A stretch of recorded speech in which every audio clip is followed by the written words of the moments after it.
We loved each other more than anything else in the world. Heartbreak of ex-Manchester City goalkeeper after his girlfriend, 23, hanged herself over embarrassing bowel condition. A former Manchester City football goalkeeper has spoken of his heartbreak after his girlfriend killed herself, saying the pair loved each other more than anything else in the world. Bank worker Faye Howard, 23, sent a final text to 22-year-old Billy O'Brien after she was left embarrassed and felt like a burden after suffering from a debilitating bowel condition called pelvic floor dyssynergia. She was later found hanged in Dunham Massey Park near Altrincham, Greater Manchester after Mr. O'Brien, who shared their quayside apartment, alerted police when he received the message. In a statement, former City youth team player Mr. O'Brien, who now plays for Macclesfield Town, said, "I met Faye in 2015 via social media and things became quite serious quite quickly. Whilst we were on holiday together she began to suffer from really bad stomach pains and constipation and she saw a doctor when we returned to the UK. Over the months I think this began to take its toll on Faye, particularly as there was no sign of it improving. In January 2017 I was sent to Scotland for work and initially Faye came with but could not find employment and moved back to Manchester and this put a strain on the relationship." He added, "In May 2016 the problems got worse and she cancelled going on holiday because she was worried that she would bring me down. It was clear that Faye was not in a good place and she said she felt like a burden. She decided to move out and go home where she would feel more comfortable. It was very hard because we loved each other more than anything else in the world. After that she told me she was having thoughts about wrapping her car around a tree or putting tablets out on the table, but she explained to me that she would not do it and that it was just a bad moment. I had planned to see her that Friday on my return from Scotland for a meal. When she sent me those text messages on the 29th of June I knew they were serious and I called the police to express my concerns. An inquest heard yesterday how she was found surrounded by her mobile phone which was playing music, a photo of her grandfather and 2 packs of antidepressants. A suicide note was later found in her bedroom. The Stockport hearing also heard that Miss Howard, a former Liverpool John Moores sports science student, had developed pelvic floor dyssynergia after being prescribed amitriptyline for regular migraines. The condition then begun to take its toll on her and she struggled to hold down employment. She was teased at work and told by a manager, "I am not here to babysit you." The last time her family saw her, she told them she was sick of everything and everybody. Ms. Howard's sister Rachel Bunn said, "Faye began to suffer from migraines and started taking medication but it caused problems with her bowel. The problem could have been treated with surgery but it was quite invasive so they tried to give her different methods that were non-invasive. It took us 12 months to get a diagnosis but by that point she was getting depressed about the situation.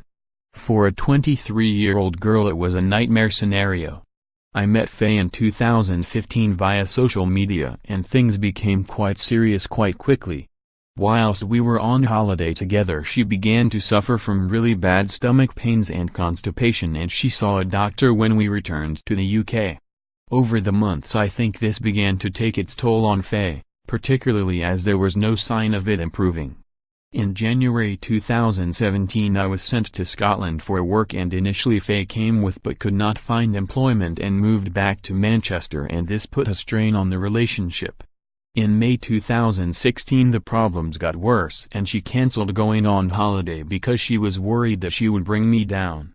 It was clear that Faye was not in a good place and she said she felt like a burden. She decided to move out and go home where she would feel more comfortable. It was very hard because we loved each other more than anything else in the world. After that she told me she was having thoughts about wrapping her car around a tree or putting tablets out on the table but she explained to me that she would not do it and that it was just a bad moment. I had planned to see her that Friday on my return from Scotland for a meal. When she sent me those text messages on the 29th of June I knew they were serious and I called the police to express my concerns. Her relationship with Billy began to struggle because she was embarrassed and she ended up moving back in with her mother because it was less embarrassing for her. By Christmas 2016 she was on her way down and she got to a point where everything was too much. Pelvic floor dyssynergia is a condition in which the muscles in the pelvis do not work properly. It means you are unable to have a bowel movement, or you only have an incomplete one because your pelvic floor muscles contract rather than relax. Its causes are unknown, although traumatic injuries to the pelvic area, such as those sustained in an accident, can contribute to it. The nerves and muscles of the pelvic area can be damaged through surgery, pregnancy, and vaginal childbirth. Symptoms include constipation, a constant need to urinate, a painful sensation when urinating, and pain to the pelvic area and lower back.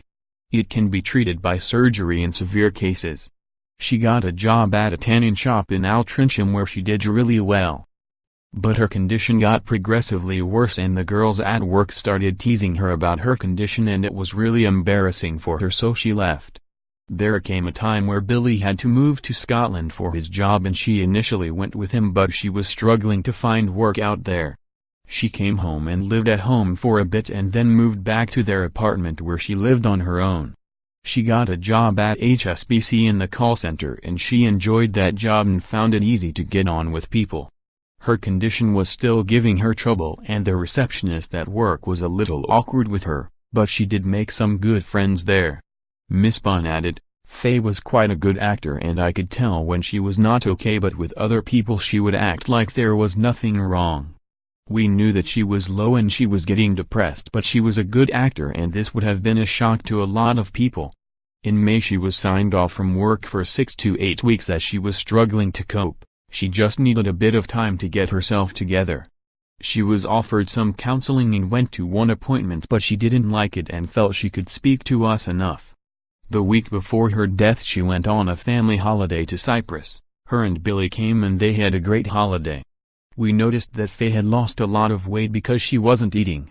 She had always been a size 8 or 10, but she looked really slim at this point. After she returned from holiday she went into work for a meeting. There was a comment from the manager who said, "I am not here to babysit you," and this upset Faye. She just wanted them to understand her condition. There was tension between her and her manager. On the Wednesday or Thursday Faye handed in her notice at work. On the Thursday morning she came downstairs with a black sports bag and said to her dad, "I am sick of everything and everybody," and that was the last he saw of her. I knew that she was low, but I didn't realize she was that low that she would actually go and do it. We had snippets of conversations when she has said she has set out all her tablets on the table but would never do it. I didn't think in a million years she would act on it. Howard's GP Dr. Philip Stratford Smith said, "I first saw Faye in 2016 when she presented with abdominal pain and constipation. This was a recognized but not common side effect of amitriptyline, which she had been taking to treat the migraines she was experiencing. She was advised to stop taking the medication. The problems were normally a reversible side effect, but it can take some time, sometimes even months of years, to calm down. When I first saw Faye I was quite worried about her, so I admitted her to hospital immediately. During that period of time she had a number of CT scans and surgical operations were discussed, but I don't think Faye was too keen on that. In January 2017 I diagnosed Faye with low mood and anxiety. When she returned from Scotland I recognized a significant change in her mood and demeanor and I prescribed her with antidepressants. On the 5th of June I saw Faye and she said she had laid out some pills on the table, and so I did a suicide assessment. I assessed her risk of suicide as mild to moderate, but she had not reached the threshold for the next stage. She had a great relationship with Billy and the issues in Scotland had compounded issues with her condition. I didn't see it coming at all.